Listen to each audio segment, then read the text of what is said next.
Egypt was a dream, a major dream for all members of the Egyptian community here in Canada. Until finally, last year, in the month of July, the dream became true. The month of July became the month of the Egyptian heritage in Canada. During this month, people in Canada, along with the Egyptian community, celebrate the heritage of Egypt, Egypt of the past and Egypt of the present, Egypt, their motherland, side by side with their beloved country, Canada. Today, as part of the celebrations of this great event, the Egyptian Heritage Month in Canada, I'm really delighted to be accompanied by two very supreme guests. And I'm not saying this as a compliment. This is absolutely the truth. The first guest tonight is an international figure, a man with many, many hats. He is a barrister, he's a writer, he's a great activist, a great defender of liberalism around the world. He is a professor, he owns academic chairs at major universities, including U of T here in Canada. That's the minimum I can say, really. If I keep really describing exactly how great that man is, I'll never say enough. My second guest is equally a great man. He is the pioneer, he's the founder, he's the owner of this great event. He's the man who we really owe a great thank you. He is the Canadian of Egyptian origin, MPP Sharif Sabawi. And our first great guest, the man who I previously introduced, is the great Dr. Tarek Heggy. So I welcome both of you to this meeting. It's a great pleasure and honor to have both of you with me here. And to start off with Dr. Tarek, you are an Egyptian professor, writer, you fought for liberalism all around the world, and you've toured the world. You're an internationally recognized figure. What is the significance of having an Egyptian Heritage Month in a country like Canada to you?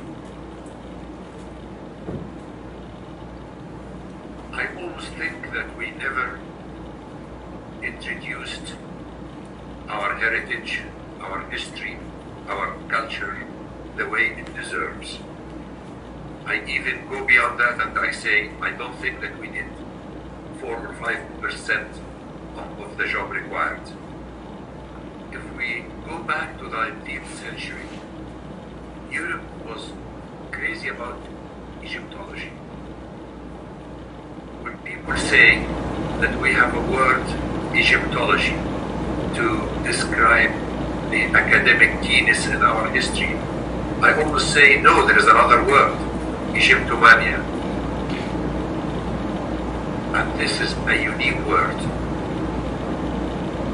If I compare the way Europe was keen on our history to what we are doing today, I feel very disappointed. We can introduce ourselves to the Western people who are very keen. These are the people who were behind the two words, Egyptology and Egyptomania. Our ancient Egyptian history was discovered by Western scholars. Immediately after Napoleon, 3 years in Egypt, Europe became mad about Egypt history. Are we doing an equal job? No, we are not, but we ought to. And you are now doing part of that. The Western people in Europe, in North America and in Australia can absorb 20, 30 than what we are doing today. They are very keen. They are very keen on the ancient Egyptian history, in our heritage, and also in our contemporary modern Egypt. Why? Because it was a cosmopolitan experience. Egypt, since 1805, is a unique case of a Mediterranean society.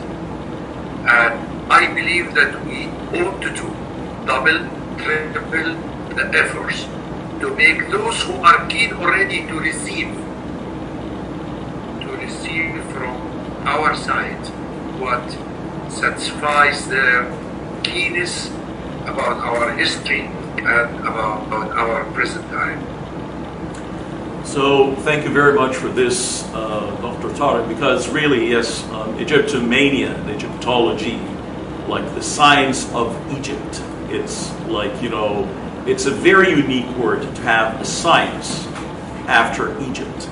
And indeed, like you said, after the discovery of the Rosetta Stone, that, sort of uncoded the Egyptian hieroglyphics, all the world started having the Egyptomania. They became maniacs about the Egyptian civilization. And if you go around the world, if you go to international museums, you'd find the Egyptian section to be the most popular part. Indeed, absolutely. Now, moving to MPP Sharif, and thank you very much for being with us tonight as well. How did the idea come to life? Like, can you just take us through the timeline of the idea, from it being the general idea until it becoming an established fact and reality? Okay, just to understand how can a bill like the Bill 106 pass, you need to understand that the bills are two types. There's government bills and private members. So private member bill is the bills which get introduced by members privately, like his own bill. Mm-hmm. And every member of parliament have, in the 4 years, 4 times. So we have once a year, almost, have opportunity to submit a private member bill. So government bills would be anything related to publics, like budget and construction, regulation, changing of the constitution here or there. So none of this can be introduced by government. Right? Mm-hmm. So to understand how this Portuguese week or Indian month or South Asian Heritage Month or all those type of months, Black History months, all these months have been introduced through private member bills. Mm-hmm. So we never had an Egyptian member of parliament. So you can't expect to have an Egyptian Heritage Month, right? So the idea came as I have been active 18 years, 19 years now in politics, and I attended all those community and different culture and different race months. I have been all the time saying, why we don't have an Egyptian? Why not us? Why not us? And the community, just to give an idea, maybe Dr. Tarek doesn't know too much about the breakdown of the Egyptian community in Canada. The Egyptian origin Canadians are very recognized and very special. Mm-hmm. Like 99% of the Egyptian in Canada are either doctors or pharmacists or engineers or academia, like professors and doctors. 99%, which make the Egyptian community in Canada the highest community in education per capita. Mm-hmm. In Canada, we are the highest. So with this amount of recognition of the professional and academia, why we don't have an Egyptian month recognized when everybody know about it? Like I agree totally with Dr. Tarek about everybody very fascinated mm-hmm. by the Egyptian and Egyptology and pharaohs and the history of Egypt, and all of them know. Sometimes they know specifics about history, especially if they have a specific niche of interest. Like if somebody's interested in astrology or interested in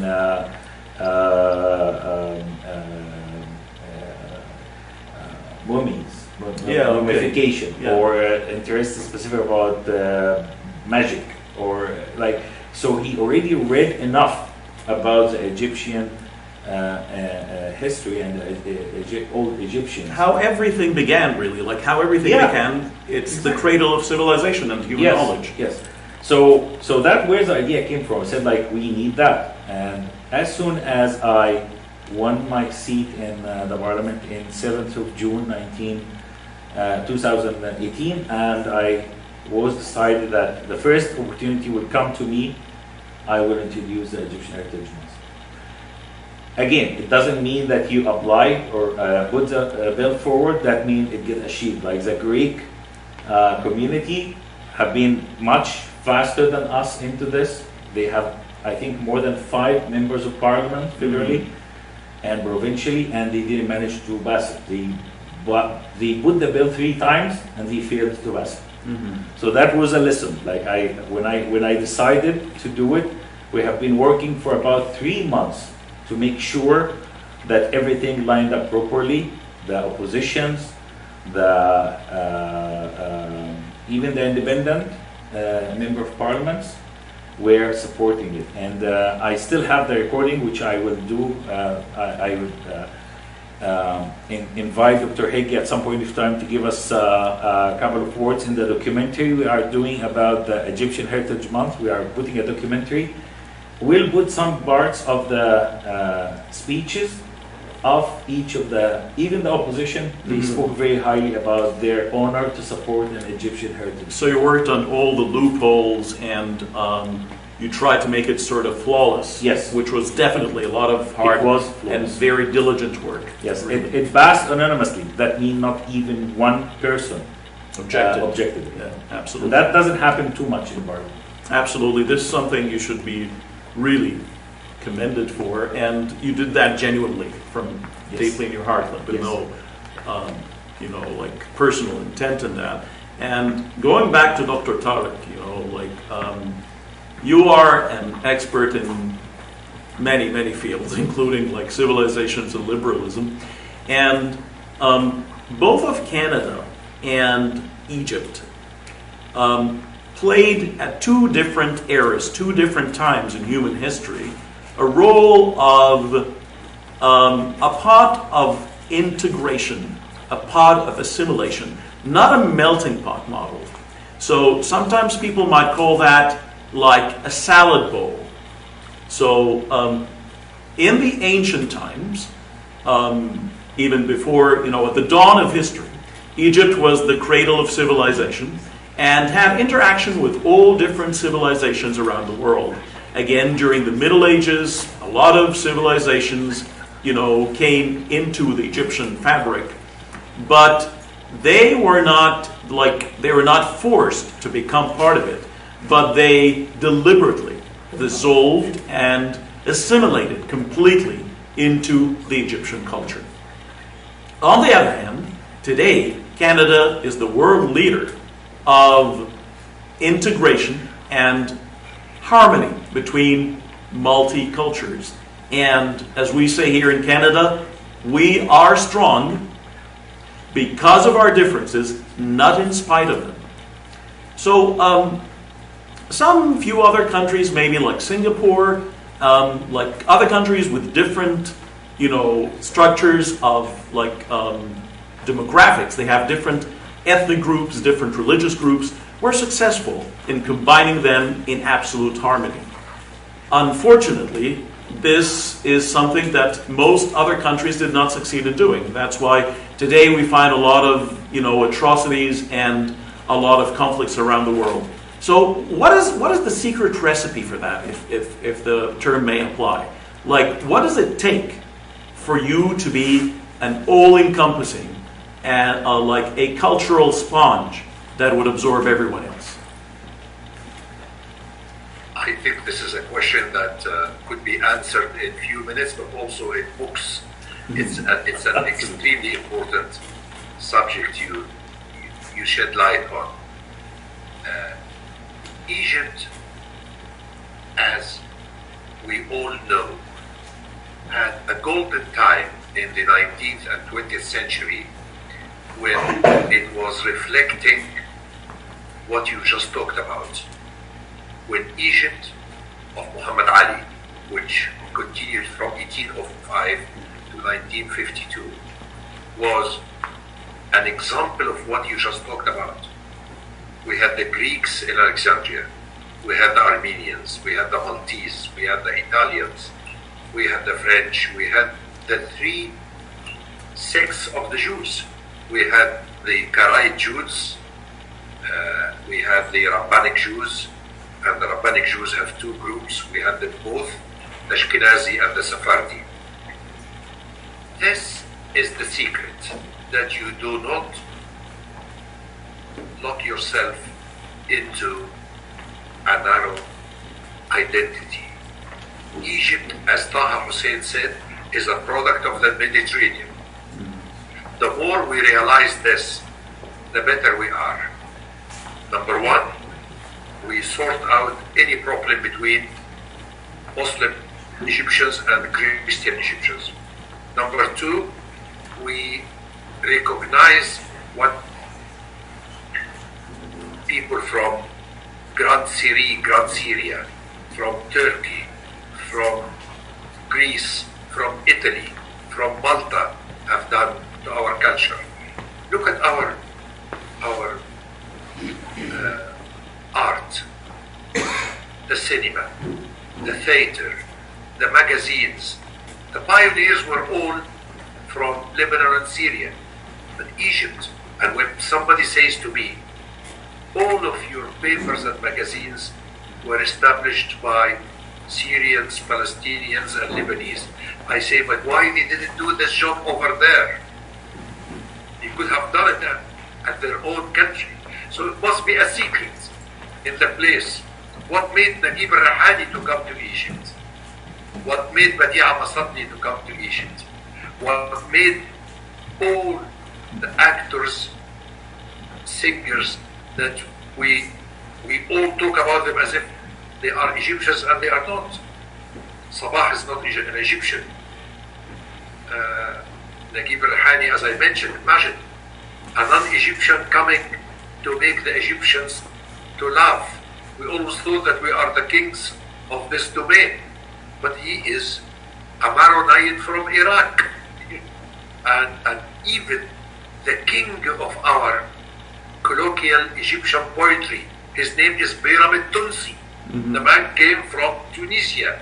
So the more we settle on this issue, identity, the better we are from the perspective you just referred to. Our identity that many of us love is a Mediterranean identity. And we are not claiming something elusive. When we say we are Mediterranean, geography supports us. We are Mediterranean. Absolutely. Yeah. Geography will support our view that we are Mediterranean. But when somebody say we are an Islamic or an Arab, I will say yes, but not fully. This is the whole thing. The only thing that is in full that we are Mediterranean, a product of our location. We speak Arabic, but it is our own Arabic. We have Muslims, but we have Christians. Absolutely. So the more we sort out this issue of identity, the better we will be from the cosmopolitan standpoint that you refer to. We lived for 150 years from the beginning of the 19th century to the middle of the 20th century with no problem whatsoever with regard to identity. But imagine Egyptians who always thought that they are Egyptians, period, until 52, were subject of brainwash. Somebody came and told them in the 50s and 60s, no, you are not Egyptians, you are Arabs. And then in the beginning of the 70s, another leader came and said, I'm the Muslim leader of a Muslim country. What a mess for identity this is. It's too unfair that in less than 75 years, you try to have two new identities, the Arab and the Muslim. We have full respect to the Arabic language and to the Muslim faith, but we say within the facts of history and geography, we have our own identity. Absolutely, and when the Copts are, I mean, can you imagine that there are many people inside Egypt don't know the correlation between the word Copt and Egypt? They don't know that they both come from the same word. Absolutely. So a Copt is an Egyptian. I fully agree. Being a cosmopolitan, being a country for all cultural colors is an asset that we have the basis of. We need only to work on it. And if we won't do much, because it is deep inside us that we are Mediterranean. All what we need is to clean a bit of what happened in the 50s, 60s, and 70s, when there was an attempt to impose different identities. Only the generation of my father, when they say the Arabs, they mean people coming from Arabia. They don't mean the Egyptians. When they say we have Arab neighbors, it means immediately that we have people from outside the country. And we never refer to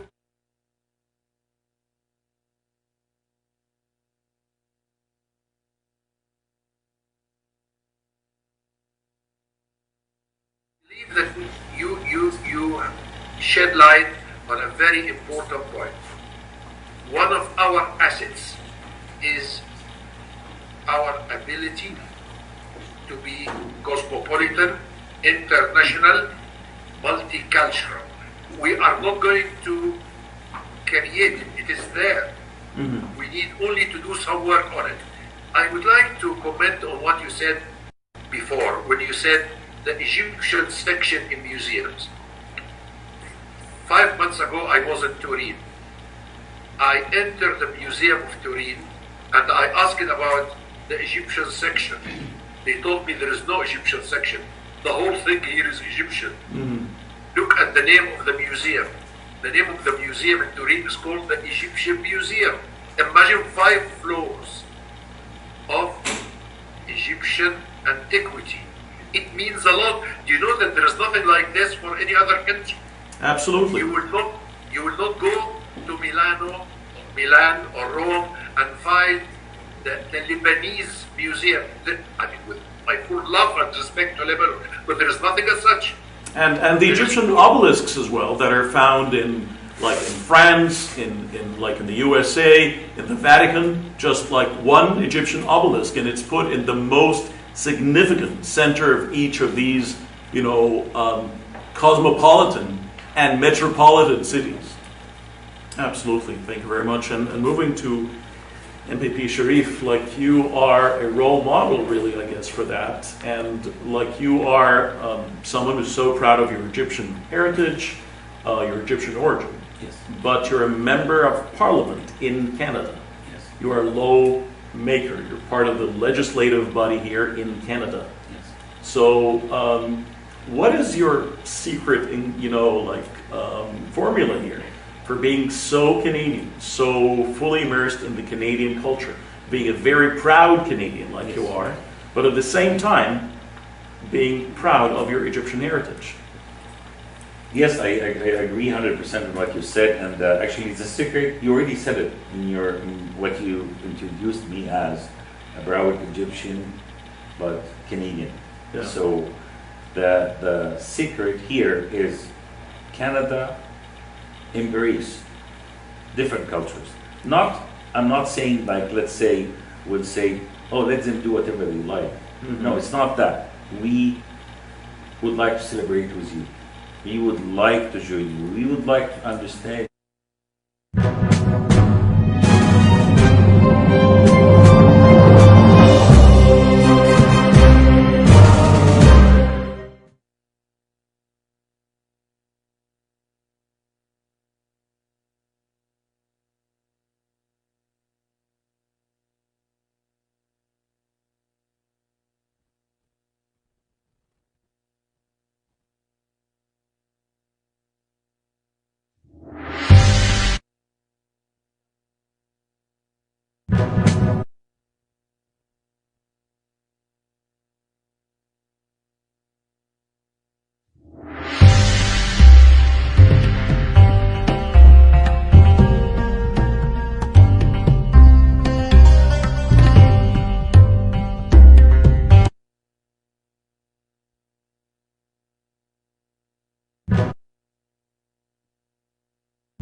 We would like to join you. We would like to understand more about you.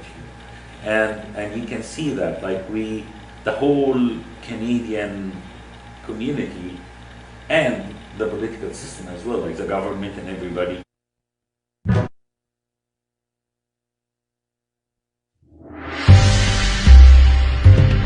To attend the gallery and Two Faces, or I'm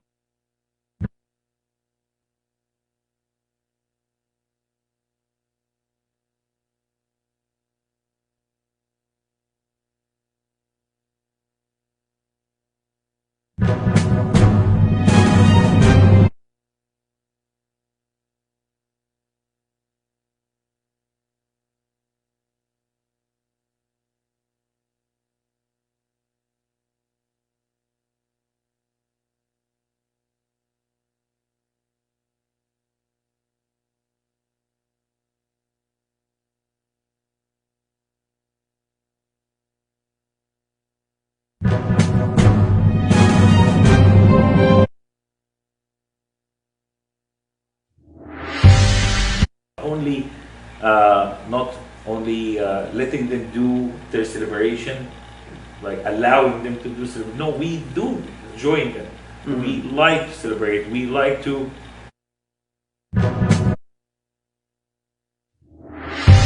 Here in mind, I actually start being very protective more than usual. Why? Because I'm feeling that I might lose my grip over my cultural background. But when you feel that it's celebrated, Indians are celebrating, you go in Indian festival, you feel like you're in New Delhi. Absolutely. You go in Markham in Chinese festival, you feel you're joining China now. Exactly, yes. So you don't have the fear of getting washed out as your culture, Egyptian culture. Mm-hmm. And actually, I'm saying that one of the ideas behind the Egyptian Culture Month, not celebrating Egypt only, but celebrating the Egyptian Canadians. Recognizing the Egyptian Canadians and the Canadian culture attribute contribution to the Canadian fabric. Mm-hmm. We are part of that fabric. We have a piece of that fabric with Egypt name on it, absolutely, with the stamp of Egypt on it.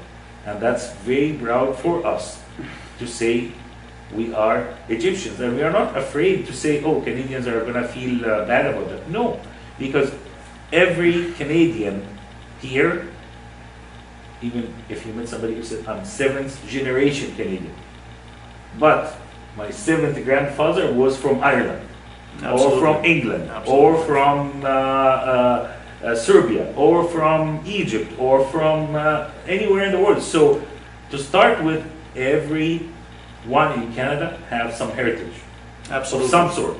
Absolutely. Italian, there's big Italian community, Portuguese community, South Asian community, Chinese.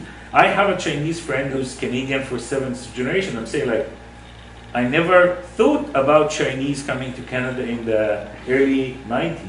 Yeah. He said no. There was like thousands of Chinese workers came to build the railways. Absolutely. So he actually went and digged the National Archives until he found the grave of his grandfather in British Columbia. Yep. And he went and visited. He said, like, I found my original grandfather, Chinese grandfather, came to Canada in 1905 or whatever.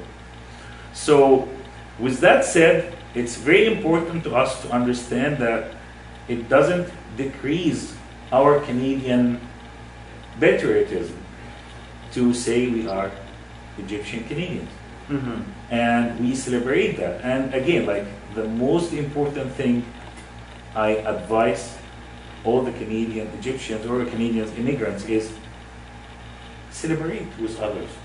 If we have an opportunity to celebrate, why say no? That's not that's not my feast. Mm-hmm. This is no. I don't believe in this, or I don't believe in that. It doesn't mean that you believe in something if you join the celebration. Enjoy the cultural richness we have in Canada. I learned tons of information since I get involved in politics 18 years ago. I learned tons and tons. I can't imagine how much information about different communities. different cultures, different sub-communities of sub-countries. Like when you sit with some Serbian and he tell you about Serbia before Czechoslovakia.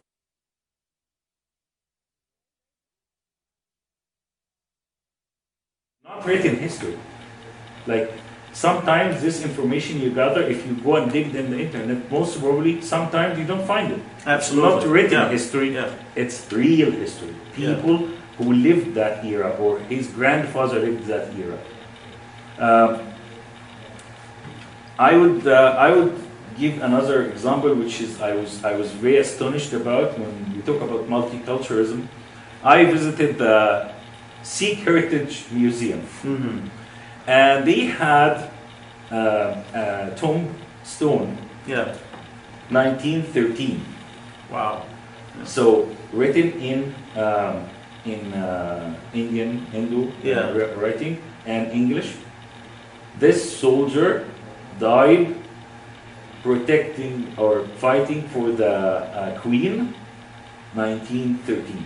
So some Sikh Indian died as part of the Canadian Army fighting for the Queen in 1913. And the continuation is our we are Minister so of Defense. late. We are so late. I'm very, very happy that it happened. I'm very proud that I brought this part in. I think it was a missing block, and I think us as Egyptians, not me specifically, but us as Egyptians, we should be very, very, very proud to have that signature on the Canadian history. Absolutely, absolutely. And moving to Dr. Tarek, and like you're an international expert in this matter, and that's not an exaggeration. Like two terms that are usually very controversial and usually very misunderstood are the terms of liberalism and secularism. So some people have this stereotype or this stigma saying that secularism is the equivalent of atheism or is anti-religion, and liberalism means like you'd be just living out of bounds. You'll be just, not abiding by any kind of moral values and so on.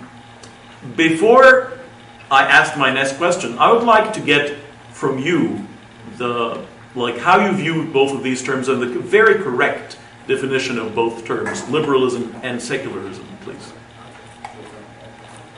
You are absolutely right. These two terms have been deformed in some societies, but to different degrees. The word secular, as you just described it, have been destroyed, Misused. and misused. No, and also it was meant. Some people meant to say that secular equals atheist, as you mentioned, which is a joke. Academically, it's a joke.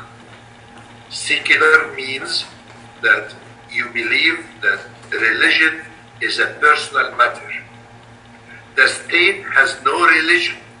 It cannot have a religion by definition, because it is not a natural persona.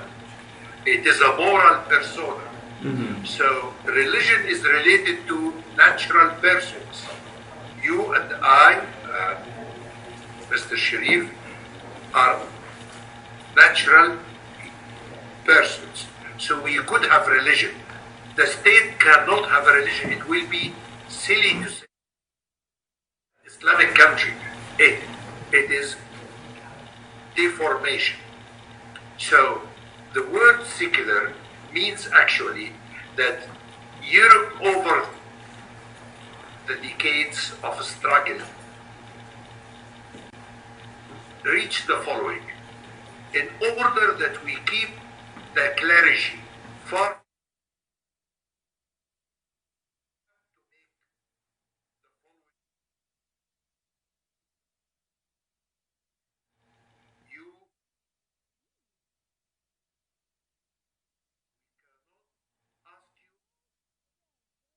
anything. But meanwhile, The state cannot have a religion. The state is a civil entity. Once of a sudden, in the 20th century, we start receiving these words: constitution, democracy, freedom, human rights, products that grew in Europe over centuries. They came to us once of a sudden with the two words you mentioned, secular and liberal. Some of us don't like the two of them, so they say secular. Oh, it means that you don't believe in God and don't respect religion. To the contrary, this is not correct. Churchill was a Christian, but he never used Christianity in the parliament. It's a different story. So we have to work very hard culturally on these terms. Personally and honestly, I don't use the word secular in Arabic a lot. This proves that your concern is very right. If I use the word secular in Arabic, I would lose some of my audience. But if I use the word civil state and civil society, they are bound to accept it more than secular. Why? Because somebody deformed the term secular. I think liberalism is less deformed. I think in the Middle East, liberalism is seen as the counterpart of socialism. In socialism, you have directed economy. In liberalism, you don't have directed economy. You have free economy.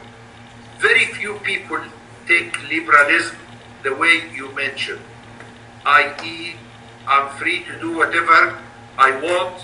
I'm not governed by any ethics.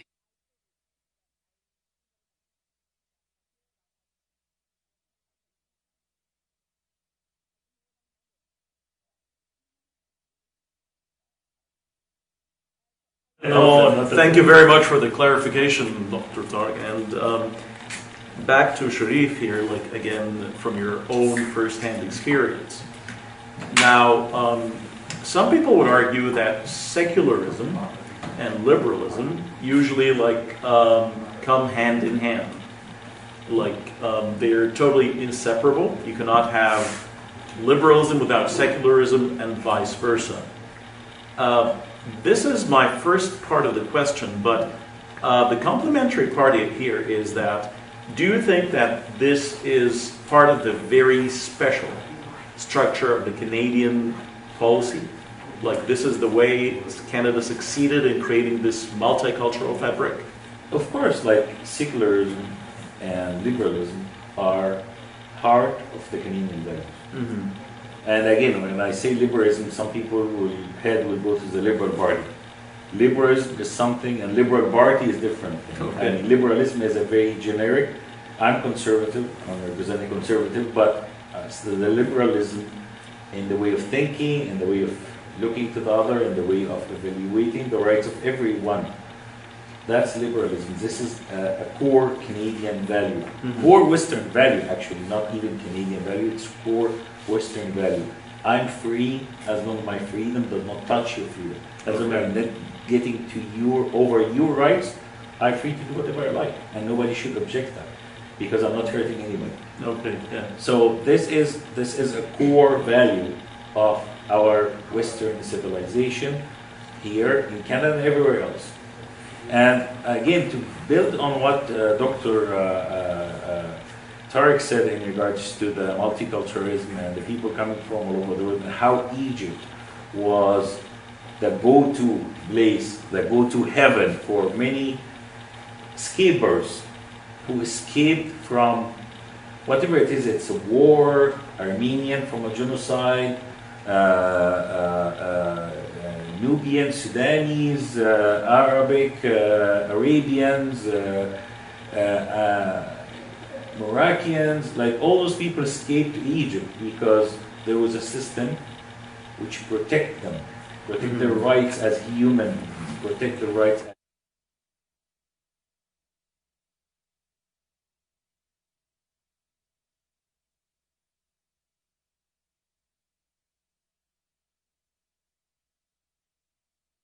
all of them, but there's a percentage of them weren't that successful back home. Why? Like, it's always a question. If the Egyptians are very, very successful like that, why they weren't successful back home? We have lots of examples, like Dr. Magdi Yaqub, for example. He was told that his hands doesn't fit a surgeon when he was a student, and he went to England and become the biggest or the most honorable surgeon in the history of medicine. So why is that? And that's actually something really get me thinking since I came to Canada. And it's very simple. When immigrants come to here and they start from scratch like me, like anybody else, I started working at Tim Hortons, wearing coffee for 7 months night shift. When I left my job as Middle East IT manager for Middle East with 10 different offices, like very high profile professional job. And I started from zero, from Tim Hortons, 7 months pouring coffee and build up. This is the secret. People come immigrated to a new country with set mind that I have to succeed. I know that I have to work hard. I know that I have to put extra effort to succeed. And that's why they succeed. Like, don't you think at some point in time, somebody told me that, some Canadian told me, do you think that Canadians would trust you versus somebody who was born Canadian and have been here for many, many generations? And it made me think twice, 3 times, 4 times. And at the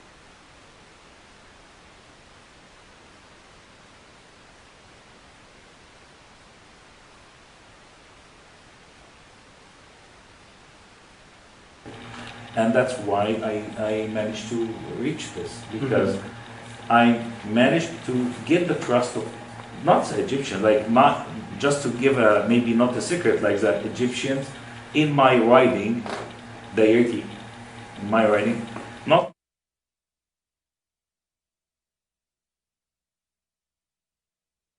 made me member of parliament. This is nothing always Egyptian. Like, I don't want them to get upset. Of course, they are my backbone and my main supporters and everything, and they are like my heart and soul. But I am not successful as a member of parliament with one community, not even other communities, but every community, Absolutely. all of them, reaching out and respecting all other communities and gain their trust is the secret for that.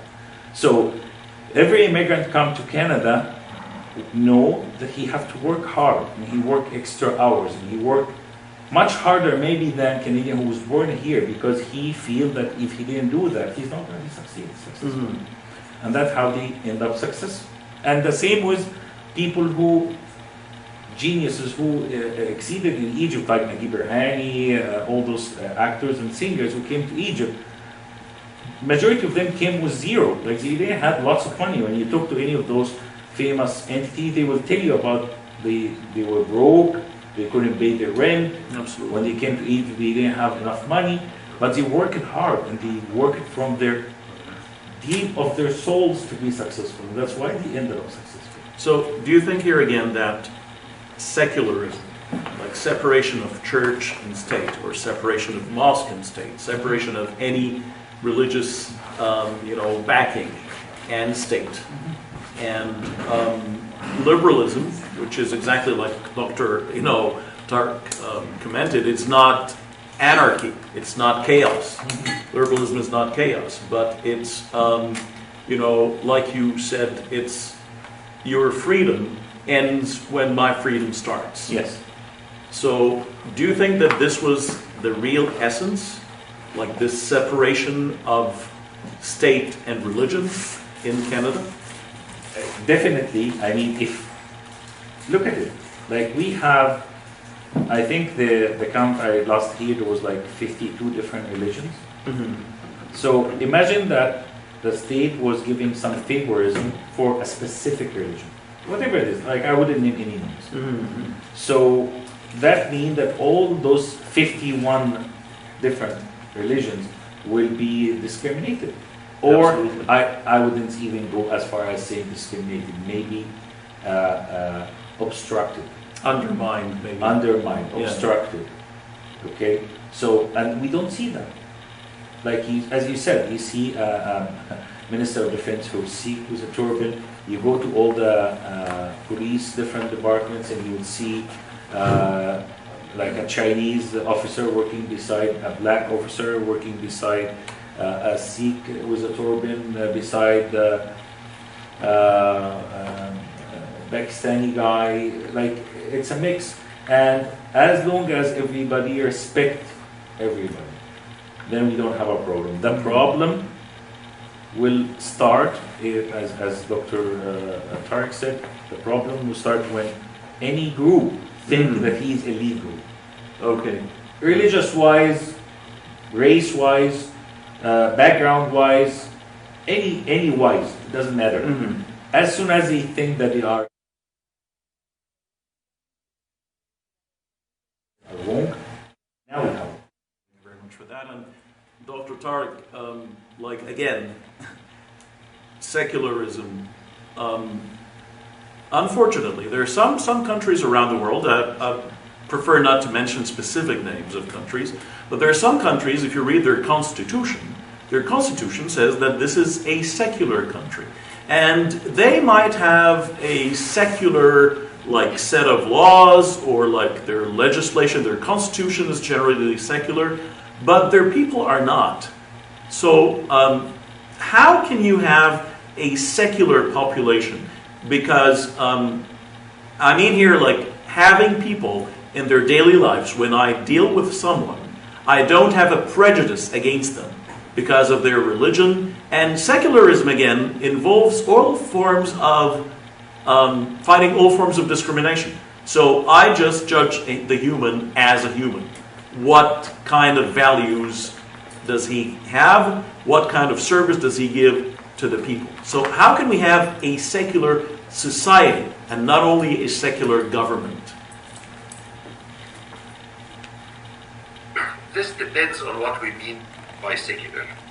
Because there are European countries that they have secular governments, secular political life, but people are not secular, and nothing wrong with that. As long as the word secular here means that they are religious, they have their own faith. I'm sure that most of the Italians are very keen Catholic Christians.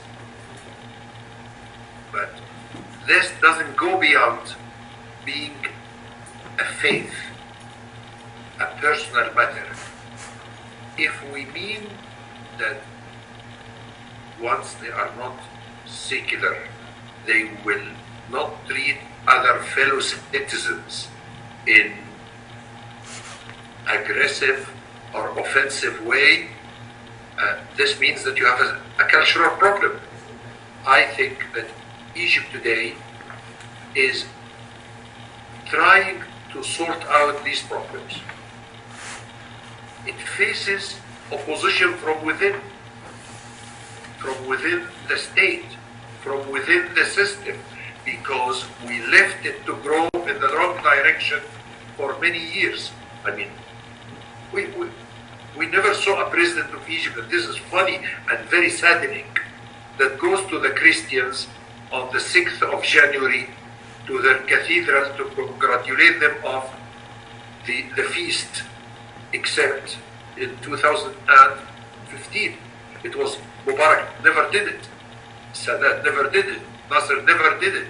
I mean by did it to go to the cathedral, congratulate the Christians, the Christian Egyptians, and stand with them as Sisi does. But it's very complicated. It will take lots of efforts. Why? Because we left it to grow. The tumor was left to grow for decades. And hatred is much easier than loving. If you work on hatred as a culture, you can make results much faster than those who would work on love. Because hatred is easy to sell. These are infidels.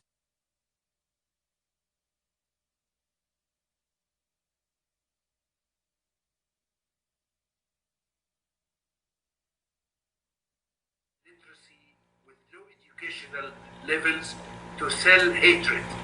But I think that Egypt is on the right track.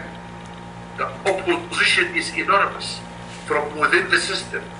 I mean, imagine that there is a president in Egypt who has been calling for تجديد الخطاب الديني, renewal of religious education. And he says that I don't get any cooperation in this regard. And why? Because it is not an easy thing. I mean, it didn't take in Europe 5 years to happen. It took centuries. So I believe that we could have secular state. We could have religious people, but who live with the notion that religion is a personal affair, and they respect others, and they don't impose their sense of superiority on others, because such sense is unfounded. Absolutely. Thank you very much. Thank you very much for that. And moving to MPP Sharif, like, you know, instead of like when we have this you know, like malignant tumor, like you have one of two options, is like to treat the tumor and eradicate it. Unfortunately, because if it spreads, you'd have to amputate completely one of the organs here. And here I want to ask you, as an MPP of Egyptian origin, but you're a very proud Canadian. And again, I want to ask about the Egyptian Heritage Association that came from, you know, like from this great idea of having Egyptian Heritage Month. What are the next steps? What are the plans in order to, like, you know, first starting with the Egyptian community, in order for like to showcase how the Egyptian community can play a pivotal part in the growth of Canada, not only in like Dr. Tarek said, like in the hardware of Canada, but in the software of Canada. Yes. So not only in the technical parts, but in the cultural part as well. Absolutely. I would like to add to the message from Dr. Tarek before we leave the point he discussed. Is a very important point. And as we talked about secular state and secular constitution and secular way of thinking, there's actually secular message. So the message have to promote the same idea. Like I can talk to this point he mentioned about President Sisi going to the cathedral in the Christmas Eve, and a lot of people would say, like, so what? Like, if he come, that's good. If he didn't come, it's not really big thing. Like, we are going to celebrate Christmas anyway. No, it is important. Why? Because it sends a message. Like, I'm telling, I'll tell a Canadian say, which is very simple, but it maybe give you the idea. Put your money where your mouth is. Like, don't speak to me about charity and charity and charity. If you don't put your money, then what you're telling me is just empty nonsense. talk. Yeah. So exactly the same thing. If I'm saying I'm secular, I have to show this in my message, in the way I'm dealing with the situation, different situation, in dealing equally with everybody. Like when I got elected, some people said, "Oh, he's Egyptian. He's not gonna come to this event or that event, or he's not really representing us. He's just representing the Egyptians." My fulfillment rate for my invitations is 98%. Like, I miss almost 2 events or 3 events per year, and I do diligently do that intentionally because I want everybody to know that I'm accessible. They can get hold of me. They can get hold of me. I'll tell you something funny. Like, I was in a coffee shop, and there's 6 students came to me and said, "You are MPP Sabago, right?" I said, "Yes." They said, "We hear that you sit in this coffee shop, and we are here to tell you that we don't like your government new policy about OSAP, the students." So they came to me in the coffee shop where I sit, and I asked them to sit, and we had a good coffee discussion about that. People have to feel that they have access. And again, when you go back to the Egyptian Heritage Month, people have to feel ownership. This is the month for Egyptians. All Egyptians have to feel that this is my month. This is my role. This belongs to me. I am part of that. Even if it's not doing anything, if just by watching it, by going to one of the events, he have to feel some ownership and some proudness of it. Like, imagine you are Muslim, I'm Christian, I have Christmas. I feel that I belong to that. Like, Christmas is part of me. Absolutely. Egyptian Heritage Month is part of us. There is ownership. And that's where we came up with the association. The Canadian Egyptian Heritage Association was formed during the period we ran the bill. Because the bill needed a lot of work. Like the groundwork for bill, we worked 3 months to get it ready. We tabled it. Took us a month and a half to table it. It took us about a month and a half to collect support. And it was read the first reading, then the second reading got voted unanimously. Then it got to the committees, and the Canadian Egyptian Heritage Association did a submission and came and took in front of the committee hearing about why the rationale behind that and why that will benefit Canada, why this will benefit the Canadian from Egyptian origins. And the whole committee was like, I'm not kidding, they were clapping. They were happy. The Honorable Ambassador, our General Consultant Consular in Montreal came and gave a submission. The Ambassador gave us a support letter. So it's a collaborative effort, and every Egyptian or Canadian from Egyptian origin have to feel ownership of that. And the association came together. They are working, all of them are volunteers. They are putting from own time, sometimes their own money, to make things happen, because we are proud of our origin, and we need to show that to the Canadians. Just not even to tell them about Egypt, because most probably all of them know about Egypt, but we want them to know about the Egypt which is in the Canadian soil, us. Absolutely. Thank you. Well, I can't find enough words to thank both of you. It was a real pleasure and honor having both of you with me here. Great role models. Dr. Tarek Heggy is like a living role model of the Egyptian soft power, really. The power of enlightenment that came from the cradle of civilization, like next to the river where the very first seed of human civilization was planted. I sincerely thank you very much for being with us, and of course the time difference between here and Cairo, we hope we didn't, hold you to stay with us so late. It's a real pleasure and honor, and we really look forward to having more very fruitful talks with you. Thank you very much for being with us here tonight, and extended thanks definitely to another role model of how to become a real Canadian, a real proud Canadian, a real, very diligent working Canadian for the good of Canada. But at the same time, you are like an ambassador to Egypt as well, like with your work. And at the very end, I'd like to address all the Egyptian community here. Remember, you are a living ambassador. Each one of you is a living ambassador for the Egyptian culture. Canada is our beloved land, is our beloved country, but Egypt is our mother too. Let people know how good a mother Egypt was.